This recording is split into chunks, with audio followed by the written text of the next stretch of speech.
네, 그럼 이와 관련해서 전문가 두 분과 이야기 나눠보도록 하겠습니다. 김용현 동국대 교수, 신인균 자주국방 네트워크 대표 나오셨습니다. 안녕하세요. 안녕하십니까. 어서 오십시오. 네.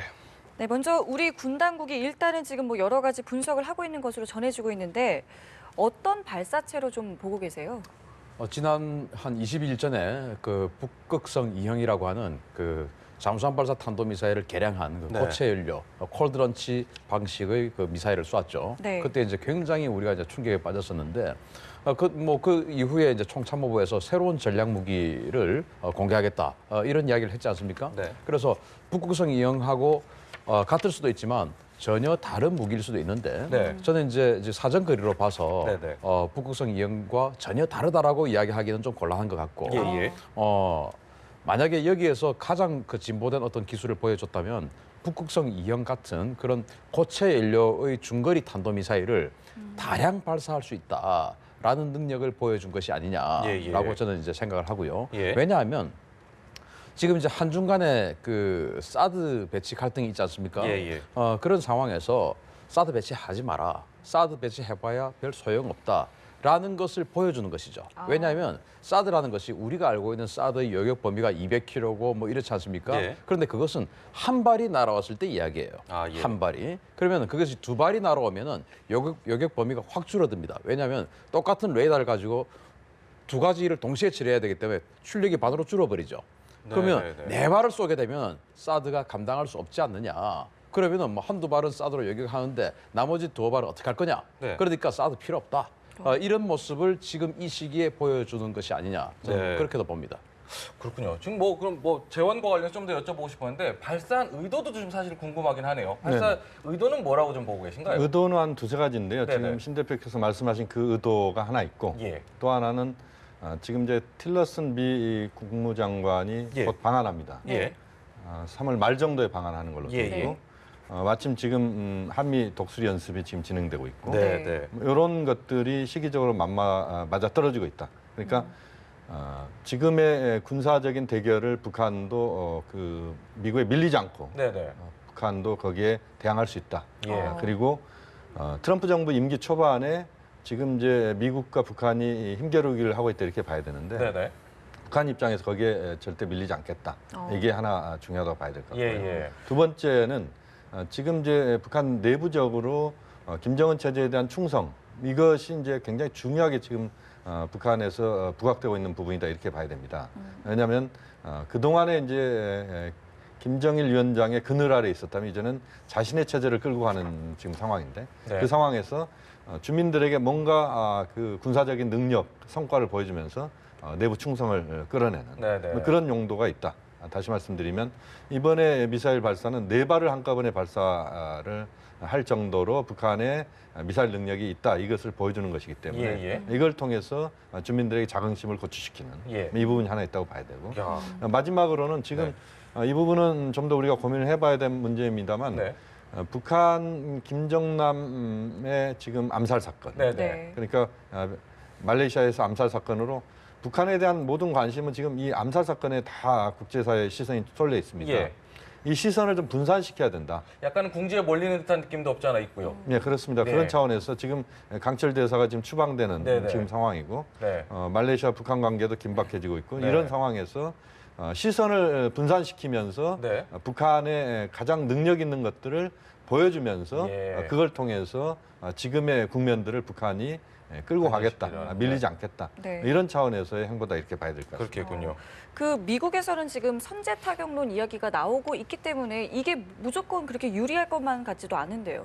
그래서 미국의 선제 타격의 조건이 있습니다. 네. 예. 이제 과거에 그 작년 9월부터 미국 조야의 각 정치인들이나 군인들이 쭉 했던 이야기들 종합해 보면 네네. 결국 북한이 미국을 공격할 수 있는 ICBM 능력을 핵 ICBM 능력을 가졌을 때 우리는 자위권 차원에서 선제 공격해야 한다. 네네. 이게 이제 미국의 입장으로 지금 거의 굳어지고 있어요. 북한에서 이번에 발사한 게 1000여 킬로를 비행을 했고 고도는 260km다. 또 특히나 이제 발사한 게 75도에서 93도 동해 방향으로 최대 고도는 260km다. 이렇게 설명을 했는데요.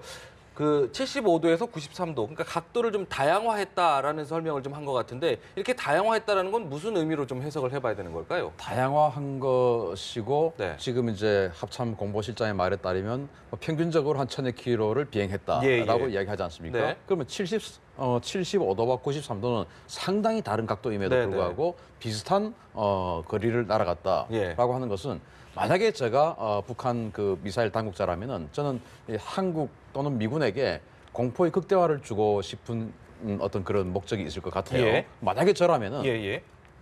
같은 시간에 동시에 하나의 목표에 떨어지게끔 만들겠습니다. 네. 그것이 이제 성주라고 가정을 하고 예. 성주를 뭐 공격하겠다 뭐 이런 이야기도 있으니까 네, 네, 그럼 성주라고 하고 거기 사드가 배치가 되니까 네, 네. 자 그러면은 하나는 75도로 쏘고 뭐 또 몇 개는 또 80도 또 몇 개는 이제 마지막 하나는 93도 네. 그러면은 지금 이제 동시다발은 아니라고 그랬거든요. 네, 네, 네.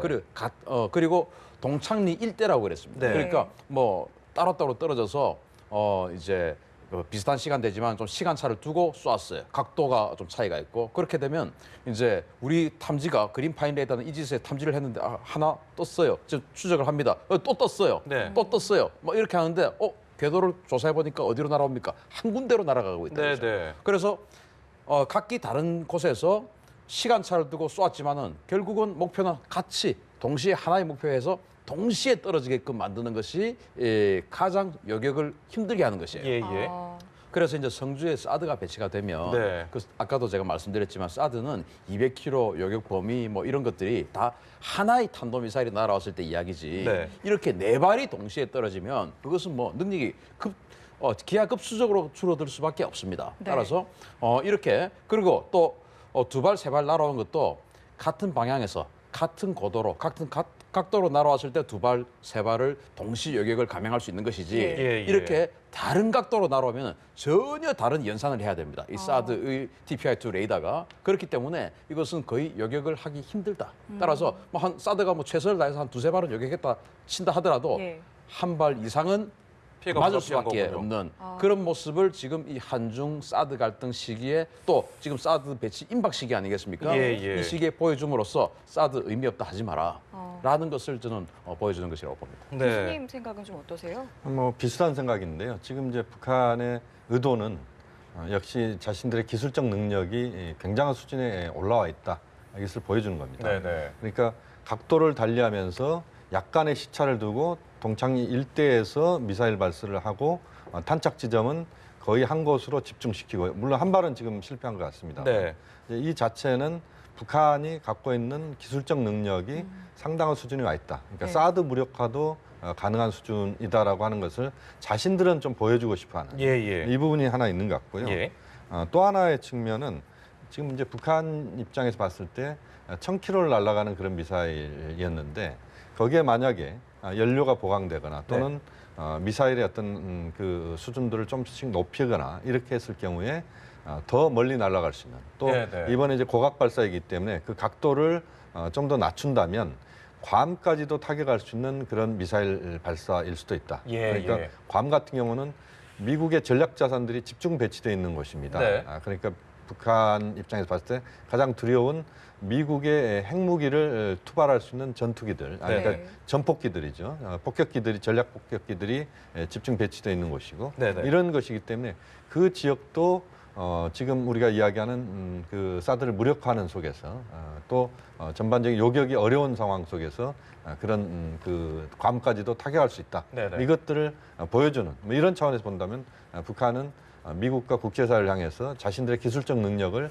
최대한 보여주는 뭐 그런 선택을 했다고 봐야 돼요. 그럼 김 교수님께 하나만 더 네. 여쭤보기 전에, 네, 지금 그 각도가 93도 각도에다 1000km를 비행했다는 그 기술적으로는 가능한 거리인가요? 괌까지도 노릴 수 있는 거리인가요? 저는 이제 이 미사일이 뭔지 모르고 네. 지금 이 각도와 이것만 보고 괌까지 가능하다라고 이제 예단하는 것은 좀 이르다라고 어렵긴 생각하고 하겠군요. 만약에 네네. 이게 무수단이라면 예, 예. 무수단이라면 그 정도 연료를 넣을 수 있기 때문에 괌까지 갈 수 있지만 네네. 이게 만약에 노동 미사일이나 뭐 또 누가 또 일부가 주장한 것처럼 스커드 ER이나 네. 이런 것이라면 네. 이것은 괌까지는 갈 수 없는 덩치죠. 네.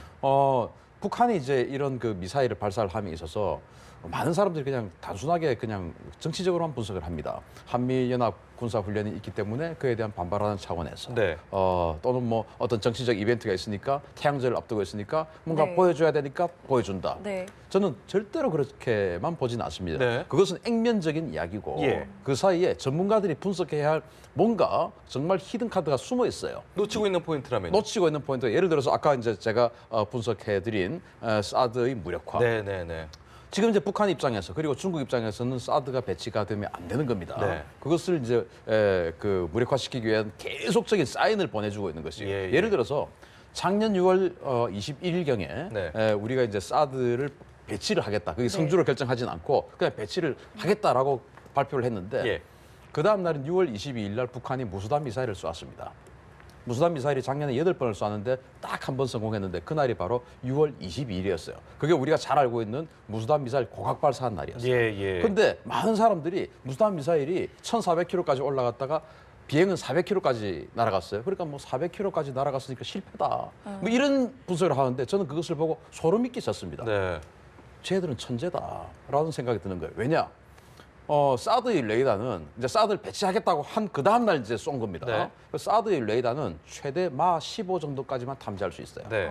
그런데 그날 1,400km까지 올렸기 때문에 당연히 높은 곳까지 올려서 내려 꽂히면은 중력 가속도를 점점 더 받겠죠. 예, 예. 네, 그러다 보니까 오늘처럼 한 260km까지 올라갔다가 내려오면은 예. 내려올 때 분명히 이건 마 10 이하일 겁니다. 뭐 안 봐도 알아요. 그런데 1,400km까지 올라갔다가 내려오니까 점점 가속도가 붙어서 마지막에는 엄청나게 빠르게 떨어지겠죠. 네. 그날 마 17 정도를 찍었습니다. 네. 포착을 못 하는 건가요? 포착 못하죠. 아. 그러니까 사드 레이더는 마 15까지밖에 못 보잖아. 그런데 우리는 마 17을 찍을 수 있는 미사일이 있어. 그러면 사드는 의미 없는 거잖아. 아하, 하지 마. 예, 예. 이거를 북한이 6월 22일 날 보여준 겁니다. 네. 근데 뭐 분석을 이제 다른 식으로 이제 정치적으로 자꾸 분석을 하니까 이제 그런 건데 네, 네, 이런 부분에 네. 있어서는 기술적으로 분석을 해야 돼요. 그래서 이런 이야기 그리고 이제 오늘 동창리에서 쐈지 않습니까? 네. 그럼 동창리에서 왜 쏘냐? 지난번에 보면은 주로 이런 북한 영토를 지나서 쏠 때는 황해도 지역에서 쐈습니다. 네. 그런데 동창리는 ICBM 그 발사체 기지지 이런 뭐 군사 미사일 발사 기지가 아닙니다. 그런데도 왜 동창리에서 쐈느냐? 지금 이제 미국이 선제 공격하겠다, 뭐 우리도 뭐 강력하게 대응하겠다 이러니까 자기들이 미사일을 발사를 하려고 하면은 미국이 선제 타격을 할 가능성이 있는 것이죠. 네. 그러니까 동창리 지역은 거기는 중국과 50km 안에 있는 지역이에요. 중국의 방공 식별구역 아닙니다. 네. 그게 미국 전투기가 들어갈 수가 없어요. 네. 그래서 미국 전투기가 폭격을 하러 들어오는 것을 방지하기 위해서 왜냐하면 지금 미국의 전력들이 워낙 지금 한반도 주변에 많이 깔려 있으니까 그런 것들 대비해서 이게 대륙간 탄도미사일이 아님에도 불구하고 동창리 일원에서 미국 전투기가 못 들어오게 한 상황에서 발사를 한 것이다. 네. 그렇기 때문에 이제 이런 여러 가지들을 이제 놓고 분석할 필요가 있습니다. 그런데 동창리 이제 네. 저희들 귀에도 익숙한데요. 동창리는 보통 이렇게 예의주시하고 있지 않습니까? 그렇습니다. 움직임을. 근데 그렇습니다. 이번 같은 경우는 포착을 못한 건가요? 어떤 건가요? 지금 이제 동창리에 대한 그 미국의 전략 자산들이 예. 그러니까 인공위성이나 네. 여러 가지 시설들을 통해서 이제 동창리는 거의 뭐 매일 확인을 하는 곳이다 이렇게 봐야 됩니다. 네. 왜냐하면 말씀하신 것처럼 동창리가 북한의 장거리 로켓 발사 기지입니다. 그러니까 동창리는 굉장히 중요한 시설이다 이렇게 봐야 되는데 네네. 다만 이제 만약에 이번 미사일이 그 고체형 그 연료를 쓰는 네네. 미사일이다. 또 그것이 궤도형 또는 네. 그 차량 운반형 그런 미사일이다. 그러니까 차량 운반을 통해서 네네. 미사일 발사가 이루어진다. 이렇게 본다면 예. 그것은 이제 포착하기 어려울 수도 있습니다. 그렇군요. 기존의 액체 연료 같은 경우는 넣는 과정에서나 그렇습니다. 이럴 때 이제 포착이 되는데요. 그렇습니다. 시간 네. 자체가 워낙 많이 걸리고 그렇군요. 그래서 만약에 이런 그 이번 미사일 발사가 어떤 특수한 지역에 이것이 위장돼 있다가 네. 갑작스럽게 나타나서 거기에서 사전 준비된 어떤 그 시뮬레이션대로 발사가 이루어졌다면 네네. 발사 직전에 우리가 포착했거나 또는 예. 발사 직후에 포착할 수밖에 없는 그런 상황이다. 그러니까 지금 이제 사드 이야기 계속 나오고 있습니다만 예. 사실은 지금 상황에서 봤을 때 그런 정도로 북한이 순발력 있게 만약에 대응을 했다. 네. 이건 이제 우리가 최종 결론을 확인해 봐야 됩니다만 예, 예. 그런 상황이라면 북한의 기술적인 능력은 꽤 높은 수준에 와 있다. 미국으로서는 상당히 부담스러운 이번 발사다 이렇게 봐야 될 것 같습니다. 네네. 그래서요. 아까도 말씀하셨지만은 미국에서 현재 그 북한을 계속 예의주시해 오면서 네네. 북한의 상황이 굉장히 좀 고도화되고 있다 이런 상황 때문에 선제 타격 논의 아까 이제 그 대표님께도 좀 여쭤봤던 부분인데 네네. 선제 타격 가능성도 얘기 나오지 않았었습니까? 그 네네. 부분에 대한 얘기도 좀 짚어주시죠. 선제 타격 부분은 상당히 어려운 이야기입니다. 예. 왜냐하면 선제 타격이라고 하는 것 자체가 단순히 기술적인 능력만 갖고 선제 타격 이야기를 한다면 미국은 충분히 할 수 있습니다. 네. 그러니까 미국이 갖고 있는 전략 자산을 통해서 북한의 특정 시설을 미군의 공격 과정에서 피해 없이 그 시설을 폭격할 수 있습니다. 네. 그 능력은 분명히 있는데 네네. 다만 이제 우리가 중요하게 봐야 될 게 그런 군사 기술적인 것 외의 부분입니다. 예를 들면 만약에 북한에 대해서 특정 시설을 타격할 경우에 그것에 북한의 반격을 우리가 예상해야 되는데 네네. 그것을 미국과 한국군이 감당할 수 있는 능력이 완벽하게 돼 있느냐 이것이 쉽지 않다 이렇게 봐야 될 것 같고요. 네네. 또 하나는 이제 중국인데요. 중국이 이런 선제 타격에 대해서 물론 중국을 설득하지 못한 상태에서 선제 타격이 쉽지 않겠습니다만 네네. 거꾸로 중국을 설득한 선제 타격이 가능할 수 있느냐라고 하는 부분들입니다. 그러니까 예. 중국 입장에서는 지금 북한과의 관계를 어쨌든 전략적인 차원에서 네. 북중 관계는 계속적으로 끌고 가야 된다. 이게 중국의 입장이다 이렇게 봐야 됩니다. 이번 사드 배치 문제나 여러 가지 것들을 보더라도 네. 중국이 그렇게 북한에 대해서 겉으로는 강하게 유엔 차원의 제재에 동의하고 그렇습니다만 네네. 또 내용상으로 보면 북중 관계에 또 긴밀한 부분들이 분명히 있거든요. 예. 이런 차원에서 중국이 동의하기 어렵다 이렇게 본다면 선제 타격이라고 하는 것 자체는 가능성의 영역에서는 분명히 존재할 수 있지만 현실적으로 그것이 실행되기에는 너무나 많은 부담들을 우리가 치러야 된다 이런 점에서 네. 그것은 좀 가능성이 거의 없다 이렇게 봐야 될 것 같습니다. 그럼 지금 우리나 미국의 탐지 능력 수준은 좀 어느 정도 되는 건가요? 이제 오늘 우리 해군의 세종대왕함이 동해에서 가장 먼저 탐지를 했고 예. 또 우리 공군이 이제 보유하고 있는 그린파인 레이더 이게 이제 서해 안에 배치가 되어 있어요. 이제 이 두 가지 자산들이 탐지를 했는데 저는 이제 참 안타깝습니다. 지금 이제 앵커께서도 탐지 능력 어떻게 되냐라고 네. 물어보셨는데 네. 여격 능력이 어떻게 되냐라고 물어보셔야 돼요. 그리고 예. 합참에서 오늘 가장 먼저 발표한 것이 우리가 제일 먼저 탐지했다. 예. 우리 이지스함이 탐지했다. 예. 이거를 자랑처럼 이야기하는데 저는 이렇게 무책임한 발표는 없다고 생각해요. 탐지해서 뭐 하겠다는 겁니까? 뒤늦은 얘기인 거죠. 차라리 모르고 우리가 핵미사일 맞으면 네. 순간적으로 그냥 가는 거니까 덜 아프게 죽을 수도 있는데 탐지만 해서 뭐 하겠다는 겁니까? 우리가 1년에 40조 원의 국방 예산을 군에 대줍니다. 우리 네. 국민들이. 네. 그럼에도 불구하고 아직도 미사일 하나 요격할 수 없는 북한이 미사일 개발이 오늘부터 했습니까? 어제부터 했습니까? 아니죠. 20년, 30년 전부터 해왔는데 우리는 아직도 요격할 수 없다. 탐지만 할 수 있다. 이게 정말 황당한 현실이다라고 생각을 하고 우리 이지스함은 한 1000km 정도에서 탐지를 해서 한 15개의 탄도미사일에 대해서 동시 대응을 할 수가 있는 예. 능력을 가지고 있어요. 능력만 가지고 있지 레이더는 능력을 가지고 있는데 우리 이지스함은 능력을 탐지할 수 있는 능력을 가지고 있는데 미국 이지스함과 일본 이지스함 똑같습니다. 그런데 미국 이지스함, 일본 이지스함은 여격도 할 수 있는 이지스함이에요. 예. 우리는 여격을 못해요. 탐지만 합니다. 탐지만 해서 어쩌겠다는 겁니까? 그럼 뭐 미국한테 정보 주는 겁니까? 1조 원짜리 이지스함 가지고 와서 미국한테 우리 이거 탐지했으니까 그 미국 레이더에 알려주는 그 네트워킹 시스템만 우리가 1조 원 세척이니까 3조 원 들여서 하는 겁니까? 네. 말이 안 되는 것이죠. 예. 우리도 여격해야 됩니다. 그러면은 지금 이제 사드는 미사일이 떨어질 때 마지막으로 돌입할 때 그때 그걸 이제 종말 단계라고 하는데 예. 종말 단계 요격하는 시스템이 사드예요. 예. 당연히 종말 단계는 중력의 가속도를 확 받기 때문에 엄청나게 속도가 빠르죠. 예. 그런데 이지스함은 종말 단계 요격이 아니고 비행 단계 요격이에요. 네. 당연히 속도가 느리죠. 네. 아무리 고각 발사를 한다 하더라도 속도는 비행 단계에서 마 10 이하입니다. 그렇기 때문에 아주 더 시간도 훨씬 더 여러 번 선택을 할 수가 있고 요격 성공률도 훨씬 높은 게 비행 단계예요. 그런데 일본과 미국은 똑같은 이지스함을 가지고 있는데 로키드 마틴이 생산했어요. 네네. 그 똑같은 이지스함을 가지고 있는데 일본과 미국은 그 비행 단계 요격 시스템을 다 가지고 있는데 예. 우리만 탐지만 한다. 우리 앵커께서도 우리는 탐지할 수 있나요? 여기에 지금 세뇌가 돼 있는 것이죠. 탐지가 필요한 걸로 알고 있었죠. 탐지해서 어떻게 하겠다는 거예요? 네. 탐지는 왜 합니까? 예. 미사일이 날아온 것을 없애버리기 위해서 그 단계로 탐지를 하는 것인데 그래. 우리는 탐지만 하고 미국에 알려주는 겁니다. 예. 미국이 요격해주면 우리는 고맙고 안 해주면은 죽는 것이고. 그러면 말이 안 되는 것이죠. 그럼 왜 우리는 요격에 대한 네. 대비를 안 하는 건가요?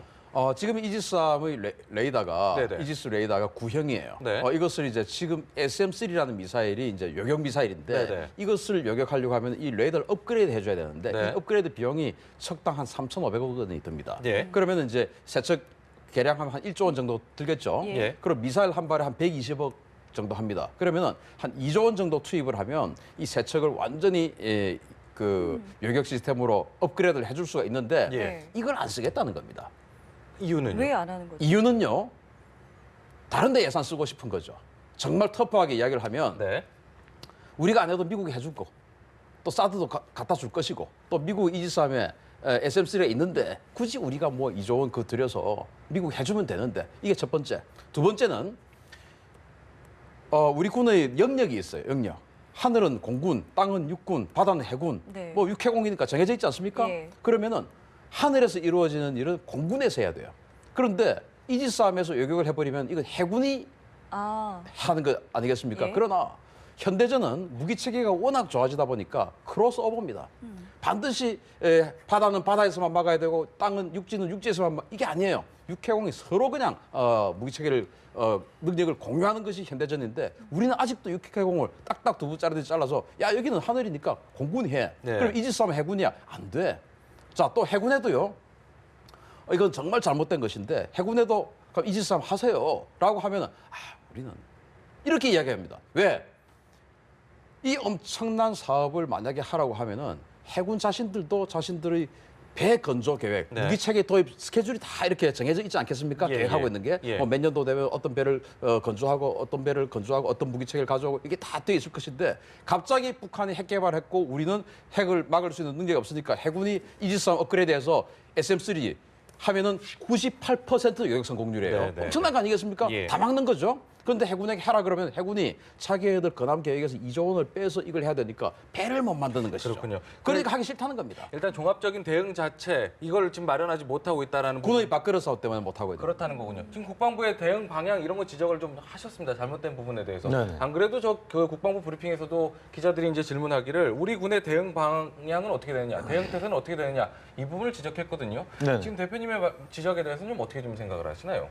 우리 군의 대응이라고 하는 것이 이제 네. 그동안에 보면 좀 천편일률적이었다 이렇게 봐야 됩니다. 네네. 그러니까 한미 동맹을 강화하면서 예. 지금 군 당국이 지금의 북한의 그런 행동들을 주시하면서 대응을 예. 한다면 이런 정도의 대응 이야기를 넘어서지 못했습니다. 네. 그러니까 근본적으로는 지금 신 대표께서 이야기한 것처럼 근본적인 우리의 대응 태세는 한편으로 구축을 해야 됩니다. 네. 그러니까 그동안 우리가 미국에 의존하는 그런 정보 자산 또 운용 그리고 대응 방어 체계 이런 것들을 우리가 중심에 뒀다면 이제는 우리가 직접 그것들을 대응할 수 있는 단순히 북한만이 아니고 앞으로 어떤 우리의 그 안보를 이어가는 국가들이 발생할지도 모릅니다. 예, 예. 거기에 대한 중장기적인 대응 태세는 한편으로 우리가 새롭게 좀 구축을 하고 그다음 또 하나 지금 현실적으로 좀 작용하고 있는 만약에 이번에 미사일 발사가 4발 발사가 이루어졌다면 네네. 그 4발 발사에 대한 우리의 그 대응이라고 하는 부분은 단기적인 차원에서의 대응 네네. 이 부분은 분명히 필요하다. 또 하나 중요한 부분은 지금 북한의 그런 군사적인 무력시 또는 도발이 이번에 그치는 게 아니고 앞으로도 간헐적으로 계속될 가능성이 높습니다. 예.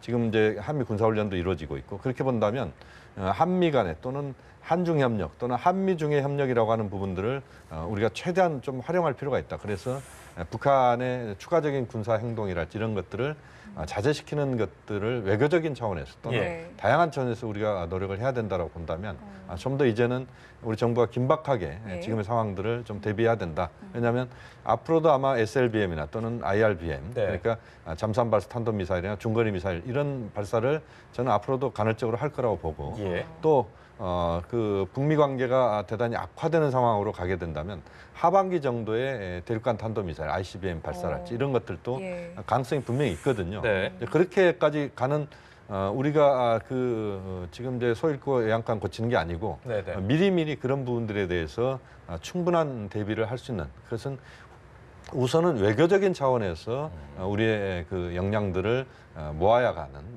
이것이 대단히 중요하다고 봅니다. 예, 예. 그러니까 말씀하신 것처럼 항상 이런 도발이 있으면 추가 도발에 대해서 항상 염려할 수밖에 없거든요. 네. 앞으로는 또 어떤 유형의 추가 도발이 있을 수 있을까요?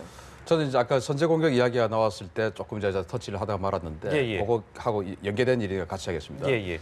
미국이 선제 공격하겠다라고 해요. 그 조건은 북한이 ICBM을 가지고 핵 ICBM으로 미국을 공격할 수 있는 능력을 가졌을 때 자위권 차원에서 우리가 먼저 공격해서 네. 북한의 능력을 없애야 된다. 네. 이게 이제 미국의 입장이에요. 이제 그것을 뭐 대통령부터 시작해서 다 지금 동의하고 있습니다. 네. 그러면은 이번에 만약에 북한이 ICBM을 쐈다면 그 선제 공격의 트리거가 될 수 있는 것이죠. 그래서 북한은 오늘도 이제 중거리 탄도미사일, 단거리 탄도미사일 쏴서 미국하고는 관계가 없는 모습을 계속 보여주면서 미국 선제 공격의 그 한 명분을. 발짝 언저리에서만 놀고 있는 것입니다. 네, 네. 아. 요걸 넘어서면 선제 공격할 수 있으니까 네, 네. 한다라고 했으니까 명분을 안 만드는 그렇죠. 거군요. 그래서 한 발짝 안에서만 계속 놀고 있는 것이고 그래서 지금 많은 전문가들이 ICBM을 쏘지 않겠느냐라고 이야기를 하는데 저는 ICBM을 쏘아서 그게 정말로 성공을 해버리면 네, 네. 미국이 공격할 수 있다라고 생각을 하고 저는 ICBM보다는 오히려 고강도 한국에 대한 고강도 어떤 그 군사적 도발 예, 예. 이런 것이 더 가능성이 높지 않겠느냐라고 생각합니다. 이건 군에서도 그렇게 판단하고 있고 네, 네. 왜냐하면 미국 국민들이 한국에 갑자기 포격전이 벌어졌는데 우리가 한국을 도와주기 위해서 전면전을 해야 돼라고 하면 미국 국민들과 의회가 인정하겠습니까? 미국 이제 법에 따라서 미국이 심각한 위협에 처했다라고 생각되면 의회의 승인 안 받고 미국 대통령이 전쟁을 결심할 수 있어요. 네. 그러나 한국에 포격전이 벌어졌는데 이건 의회의 승인 안 받고 전쟁을 결심할 수 있는 사항이 아니죠. 네. 그렇기 때문에 북한은 오히려 ICBM 같은 것보다는 한국에 대한 고강도 우리 한국 지상에 대한 고강도 도발을 자행할 가능성이 조금 더 높다. 그러나 어느 것도 가능성은 열려 있지만 저는 가능성 차원에서는 그 부분이 조금 더 높다라고 봅니다. 네. 자, 지금 보면은 미국 뉴욕타임즈 어제자 신문 이거 오늘 많이 기사화됐습니다. 지금 보면은 여러 가지 이제 북한의 위협에 대비해서 한반도의 전술핵 배치 가능성 대대적으로 네. 보도를 했는데요. 네. 이 부분에 대해서는 좀 어떻게 보시나요? 일단 뭐 전술핵 그 배치를 하게 되면 뭐 어떤 대응이 가능한지도 좀 궁금하기도 하고요. 저는 이제 전술핵 재배치 문제에 대해서 우리가 여러 가지 그 논란이 있을 수 있습니다. 그동안도 굉장히 논란이 있었습니다. 네, 네. 전술핵 재배치가 필요하다. 그러니까 1991년도인가요? 그때 이제 미국의 전술핵이 지금 한국에서 빠져나갔는데 네. 이것을 재배치를 해야 되는 것 아니냐 하는 여론이 하나 있고 또 하나의 여론은 전술핵 재배치보다는 지금 이미 이 미국은 전술핵 재배치에 준하는 예를 들면 미국의 핵 추진 잠수함이나 또는 미국의 전략 폭격기 지금 이제 괌에서 한 7, 8시간이면 B-52는 출격할 수 있고 또 B1, B2나 B2 같은 경우는 뭐 한 2, 3시간이면 한반도 상공에 전개가 될 수 있기 때문에 네. 그렇기 때문에 굳이 그 전술 핵무기 재배치까지는 안 가도 된다. 오히려 이미 지금 되고 있다 이렇게 보는 두 가지 입장이 있습니다. 그런데 이제 저 같은 경우는 그 두 번째 입장이 오히려 저는 적절하다고 봅니다. 그러니까 전술핵 재배치를 만약에 한국에 하려고 할 경우에 지금 사드 배치하고는 전혀 성격이 다른 네. 그런 어마어마한 또 그런 문제들이 발생할 수 있습니다. 예를 네. 들면 중국의 반발은 사드 네. 정도의 반발을 훨씬 뛰어넘는 반발이다 이렇게 중국은 또 그렇게 나올 가능성이 높고 또 그 전술핵 재배치를 함으로써 심리적인 우리가 안정감은 가질 수는 있을 것 같습니다만 그러나 잃는 것들이 더 많다. 그렇게 보면 오히려 현재 전술핵 재배치보다는 미국이 갖고 있는 전략 자산들이 한국에 전개될 수 있는 그러니까 그 미국의 전략 핵 폭격기랄지 또는 미국의 그 잠수함이랄지 이런 시설들을 최대한 활용하는 그것이 저는 현실적으로 맞지 않나 하는 판단입니다. 네. 네, 제가 이제 그 기본적으로 교수님의 그 입장과 같습니다. 네. 거기다가 이제 추가로 첨언을 드리면은 미국은 그 전략 핵 폭격기라든지 전략 핵 잠수함이 전 세계 어느 바다에 있든지 어느 하늘에 있든지 장거리 시스템을 사용해서 의지만 있으면 네네. 전 세계 어느 곳이든지 공격할 수 있습니다. 지금도 동해 바다 또는 서태평양의 바다 속에 미국의 핵 잠수함이 그 핵 미사일을 탑재한 핵 잠수함이 저는 당연히 있을 것이라고 생각합니다. 네. 의지만 있으면 쏘는 것이죠. 예, 예. 그런데 문제는 이제 정치적으로 한국에 전술핵이 들어왔을 때의 정치적 이제 문제인데 저는 전술핵을 들어온다 하더라도 우리의 국익을 극대화할 수 있는 그런 협상이 돼야지 무작정 미국의 핵우산이 강화되는 모양새 중에 하나로 전술핵이 들어오면 한반도 비핵화 선언 때문에 우리가 북한에게 핵 포기하라 이런 거 아니겠습니까? 네, 명분인데 네. 우리는 그 명분을 우리는 핵도 없으면서 명분을 상실하게 되는 것이죠. 그러면 우리는 지금 핵 개발할 수 없으니까 그걸 우리 국익과 또 연결을 하려면은 저는 이렇게 협상했으면 좋겠다. 지금 이제 나토에 미국이 과거에 이제 독일, 이태리, 네덜란드, 벨기에, 터키는 지금 이제 관계가 조금 애매해져서 철수를 했는데 네. 이 네 나라 정도에 전술핵 폭탄을 가져다 놓고 그것을 해당 국가가 운용할 수 있게끔 해줬어요. 지금도 그래서 독일, 이태리, 네덜란드, 벨기에는 자국 공군이 B-61 핵폭탄을 운용할 수가 있습니다. 네. 그래서 우리도 그러면은 가지고 와서 우리 공군 F-15K, F-16에도 이게 이제 540kg밖에 안 되기 때문에 예. 우리 공군 F-15K, F-16에 다 장착할 수 있기 때문에 네. 가져와서 우리에게 사용권을 준다면 오케이다. 예. 그러나 사용권은 미군이 가지고 네. 그리고 우리는 한반도 비핵화 선언 우리도 위반했으니까 북한에게 할 말도 크게 없고 네. 이런 상황이 되면 안 된다. 만약에 전술핵을 가져오려면 우리에게 사용권을 주는 방법, 나토처럼 네. 그런 방법으로 협상을 하는 것이 국익의 극대화라고 저는 봅니다. 예. 자, 그리고 오늘 이 미사일이 떨어진 지점이 일본 배타적 경제 수역 아니겠습니까? 일본은 굉장히 이 북한의 미사일에 민감한 나라인데 여기를 공략한 것도 나름의 어떤 전략이 있었을 것 같다는 생각도 들고요. 저는 이제 일본 배타적 경제 수역을 침범하지 않고서는 이 1000km의 사정거리를 보여줄 수 있는 수단이 없기 때문에 네. 어쩔 수 없는 선택이었다고 봅니다. 예. 사실 북한이 일본 자극해서 이익될 게 전혀 없습니다. 네. 그런데 남쪽으로 이제 쏠 때는 1000km 이상 한 3000km, 4000km를 날아갈 때는 남쪽 동창리에서 남쪽으로 쏴야 됩니다. 그런데 남쪽에는 이제 미군과 한국군의 요격 자산들이 이지삼들이 이제 미군 이지삼들이 이제 쫙 깔려 있으니까 예. 요격을 당할 수가 있죠.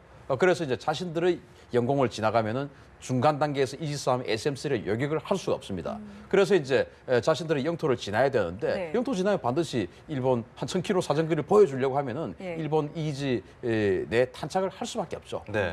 그런데 이제 일본은 이것을 침소봉대해서 더욱더 침소봉대해서 자신들의 보통 국가화, 무장화로 가는 길에 아이템이 되기 때문에 네, 사실은 이렇게 활용을 하는 것이지 저는 이 실제적인 목표는 대한민국이지 일본은 아니다라고 생각합니다. 일본은 크게 관련이 일부러 이렇게 좀 엮을 이유는 없다. 북한 쪽의 입장에선 뭐 이런 해석이신데. 물론 이제 그런 것도 뭐 해석이 가능한 부분입니다. 네네. 그러니까 기술적인 부분에서는 신 대표님 말씀처럼 동해상의 탄착 지점을 형성할 수밖에 없다. 예. 이것은 이제 분명한 사실이고. 예.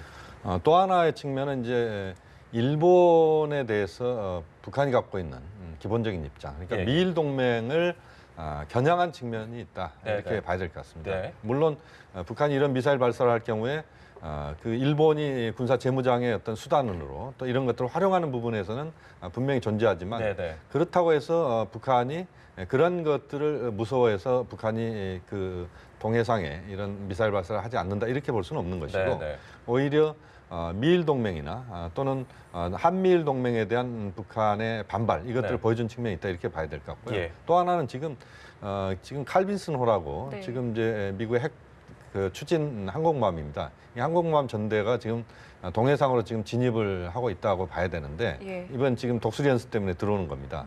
그런 칼빈슨호에 대한 경계 또는 칼빈슨호에 대해서 북한이 이런 능력이 있다. 그러니까 칼빈슨호도 우리가 타격할 수 있다. 이런 것들을 또 보여주면서 미국을 또 군사적으로 또 압박하는 뭐 그런 효과도 노린 동해상의 그런 미사일 발사다 이렇게 봐야 될 것 같습니다. 네. 또 하나 지금 전해지는 소식에 보면 중국 상해 특파원의 기사가 지금 올라온 걸 보니까요.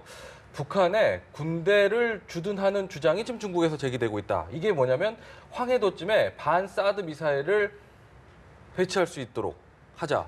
이때가 아주 중국으로서는 북한의 어떤 그 군대를 주둔시킬 수 있는 좋은 기회다. 이런 주장도 올라오고 있다라고 얘기하거든요. 이 실현 가능한 이야기일까요? 저는 실현 가능하지 않다고 봅니다. 네네. 북한 자체가 주체를 주장하는 나라이기 때문에 예. 저는 실현 가능하지 않다라고 보고 다만 예, 예. 중국 입장에서는 아주 매력적으로 생각할 수 있는 카드가 되겠지만은 네. 저는 그런데 지금 미국이 선제 공격을 하는 데 있어서 과연 중국이 인정해 줄 거냐, 예. 용인할 거냐라고 예. 하는데 저는 미국하고 중국하고는 어느 정도 이해관계가 카드가 맞다라고 생각을 합니다. 네네. 왜냐하면 그래서 김정남이 지금 이 시기에 전 죽었다고 생각을 하는 측면이 있거든요. 예, 예. 작년 10월 31일부터 그 오직 군사 작전만 한 야전군 군사 행정을 하는 국방부라든지 이런 거하고 다르게 야전군은 그냥 군 부대예요. 이런 야전군 차원에서 작년 11월 31일부터 11월까지 계속 미국과 중국군이 야전군 차원에서 협의를 계속 해왔는데 제가 가진 정보입니다. 네. 뭐냐면은 인도주의적 대량 난민 사태에 대한 구호 활동,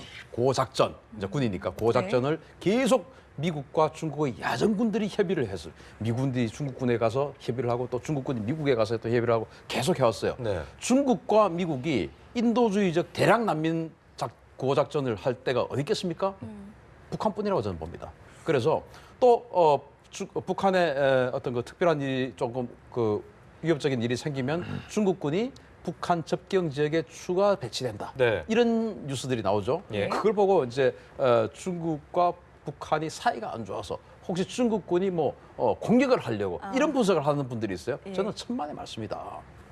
미국이 선제 공격을 했을 때 미국의 목적은 북한의 핵을 제거하는 겁니다. 미국을 공격할 수 있는 우왕거리를 제거하는 것이 미국의 목적이지 북한이 없어지는 것이 미국의 목적이 아니에요. 중국의 목적은 북한이 살아 있어야 됩니다. 그리고 북한의 핵도 싫습니다. 네. 그러면 그 대신 친중 정부를 세워라. 우리는 핵만 가져가겠다. 네. 이렇게 되면 미국과 중국은 카드가 맞게 되는 것이죠. 친중 정부를 세우러 들어오는 기갑 부대들이지 네. 저는 그것을 북한을 공격하기 위해서 들어오는 어떤 부대가 아니다라고 생각을 네. 하고요. 네. 그래서 김정남을 빨리 제거를 해야 친중 정부를 세울 수 있는 카드가 사라지잖아요. 네. 그래서 이제 이 시기에 급하게 김정남이 어느 정도는 조금 허술한 작전을 통해서 죽었다라고 저는 보는 그런 분석인데요. 그래서 그런 여러 가지 차원이 있기 때문에 미국과 중국의 군사 회담들이 앞으로도 이제 벌어질 텐데 국무부 장관이 미 국무부 장관이 중국 간다고 하지 않습니까? 네. 전혀 의미 없는 내용들은 아니다라고 저는 봅니다. 네. 이 중국의 입장을 조금 더 살펴보고 싶은 게요. 지금 네. 사드 배치 관련해서 한중 관계는 거의 뭐 최악으로 치닫고 있는데 그렇습니다. 이렇게 오늘 북한이 미사일을 쏘게 되면 아까 말씀하신 것처럼 뭐 사드의 무력화에 대해서 중국이 더 강하게 주장할 수 있지 않겠습니까? 물론 이제 지금 상황에서 보면 중국 입장이 어떻게 이제 나오느냐 하는 부분들인데요. 그 우리가 주목해야 될 부분들은 중국 입장은 그런 것 같습니다. 북한에 대해서 상당히 유엔 차원에서 지금 이제 안보리 제재 결의안 위반 사항입니다. 이것 네, 자체가 네. 이번 미사일 발사 탄도 미사일이기 때문에 네. 거기에 대해서는 유엔 차원에서의 공조를 통해서 북한에 대해서 비난, 비판 뭐 이런 부분들을 공조를 할 가능성이 분명히 높다. 다만 북한 문제를 중국이 갖고 있는 시각은 굉장히 고민스러운 부분들입니다. 하나는 군사적인 행동에 대해서 또는 북한이 가지려고 하는 핵무기에 대해서 중국이 굉장히 그 비판적인 입장을 갖고 있는 것이고 또 북한 핵 보유는 중국으로서 용인할 수 없는 것이고 예. 이런 부분들이 있습니다만 또 하나는 북한을 중국은 끌고 껴안고 갈 수밖에 없는 것이 또 중국의 전략적 이해관계의 중요한 하나의 축입니다. 네. 그렇기 때문에 중국은 한편으로는 북한을 그 망치로 때리면서도 한편으로는 또 송방망이를 또 들 수밖에 없는 네, 네. 이런 두 가지 그런 생각과 입장을 갖고 갈 수밖에 없다. 이런 차원에서 이번 미사일 발사에 대해서도 중국이 그 국제사회와의 비난 이 부분에 동참할 가능성이 있습니다만 그러나 중국이 이번 사안만 갖고 북한에 대해서 강한 어떤 압박을 가거나 이럴 가능성은 높지 않다. 그렇군요. 네, 짧게 좀 질문 드릴게요. 아까 전에 이제 그 미국 국무장관이 한중일을 순방하는 게 아주 뭐 큰 의미가 있을 수도 있다고 말씀하셨는데 좀 어떻게 예측하시는지요? 그래서 이제 저는 그 지난 가을부터 진행되어 오고 있는 미중 간의 이런 그 군사 작전에 대한 그렇지만 당시에는 오바마 행정부였죠. 예, 예. 지금 이제 트럼프 행정부로 바뀌었습니다. 네. 따라서 트럼프 행정부에 들어와서 오바마 행정부가 추진하던 그러한 그 북한에 대한 군사 작전에 대한 그것을 영속성을 좀 가지는 그런 차원에서 한번 다시 되새김질을 할 가능성이 크고 네. 그리고 이제 지금 또 오바마 행정부보다 훨씬 더 강경하지 않습니까? 예. 따라서 북한이 이러이러한 선을 넘으면 우리는 작전을 감행하겠다, 즉 선제 공격을 감행하겠다라고 네. 하는 그런 선, 그렇게 됐을 때 중국에게는 어떠한 권한을 주겠다 하는 이런 선을 구체적으로 협의가 될 가능성이 저는 아주 크다고 생각합니다. 네, 교수님 의견도 마지막으로 좀 듣겠습니다. 일단 틸러슨 장관의 이번에 그 일본, 한국, 중국 방문 예. 굉장히 의미가 있다고 봐야 됩니다. 네. 첫 지금 동북아시아 순방이다 이렇게 봐야 될 것 같고 지금 사드 문제도 그렇고 오늘 지금 미사일 발사도 그렇고 김정남 암살 사건도 그렇고 지금 그렇군요. 한반도를 기점으로 한 그 현안들이 너무 많습니다. 네, 이 현안들에 대해서 충분한 대화 이 부분이 굉장히 중요하다고 보고 특히 틸러슨 장관이 중국 가서 어떤 식으로 중국 그 협상 파트너들과 대화를 할 수 있느냐. 예, 예. 이것이 저는 가장 중요한 앞으로 우리가 주목해야 될 부분이다라고 봅니다. 네. 알겠습니다. 저희 두 분 말씀 여기서 마무리 짓도록 하겠습니다. 오늘 말씀 고맙습니다.